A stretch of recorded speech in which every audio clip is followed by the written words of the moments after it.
நம்முடைய சின்னவர் அவர்களுக்கு பிறந்த நாள். அவர் எப்படிப்பட்டவர், அவருடைய உழைப்பு, தியாகம், இதற்கெல்லாம் கால் தூசு கூட பெற முடியாத சில நடிகர்கள் நடிகர் என்ற ஒரே அந்த தகுதியோடு வலம் வந்து கொண்டுள்ளார்கள்.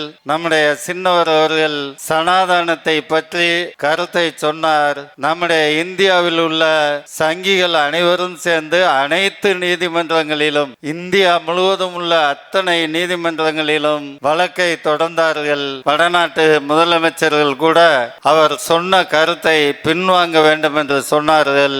ஆனால் நான் தலைவர் கலைஞர் அவர்களின் பேரன், முத்துவேல் கருணாநிதி ஸ்டாலின் அவர்களின் மகன், முன்வைத்த காலை பின் வைக்க மாட்டேன் என்று கடைசி வரை அந்த கருத்தில் உறுதியாக நின்று இன்றைக்கு அத்தனை நீதிமன்றங்களும் நம்முடைய துணை முதல்வர் சொன்ன கருத்தில் தவறில்லை என்பதை தீர்ப்பாக வழங்கி இன்றைக்கு நம்முடைய சின்னவர் அவர்களுக்கு பாராட்டுகளை, வாழ்த்துக்களை இந்திய நாட்டில் உள்ள அத்தனை தலைவர்களும் சொல்லிக் கொண்டுள்ளார்கள். நம்முடைய இளந்தலைவர் அண்ணன் உதயநிதி ஸ்டாலின் அவர்கள் பல்லாண்டு காலம் வாழ வேண்டும், வாழ வேண்டும், இந்த தமிழ்நாட்டை ஆள வேண்டும் என்று உங்கள் அனைவர் கரவொலியோடு வாழ்க சின்னவர், வாழ்க சின்னவர், வாழ்க துணை முதல்வர் என்று வாழ்த்தி, அரசியல் ரீதியாக 15 ஆண்டுகள் சட்டமன்ற உறுப்பினர், 10 ஆண்டுகள் அதில் அமைச்சர்.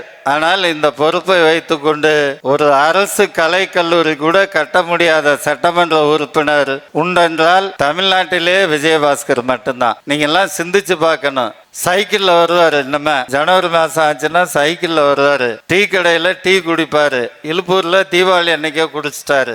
ஆக 5 ஆண்டுகளுக்கு ஒரு வாட்டி ரெனிவல் லைசன்ஸ் வாங்கிக்க வேண்டியது.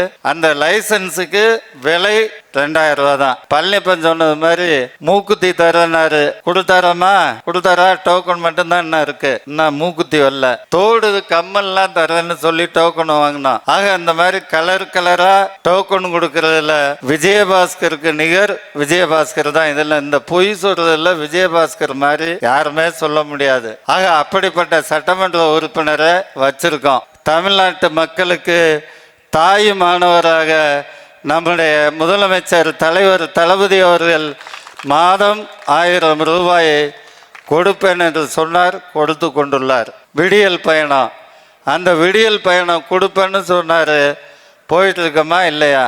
தமிழ்நாட்டில் நிச்சயம் எப்போ தேர்தல் வந்தாலும் 234 தொகுதியில் 200 தொகுதிகள் திராவிட முன்னேற்ற கழக கூட்டணி ஜெயிக்க போகிறது நிச்சயம்.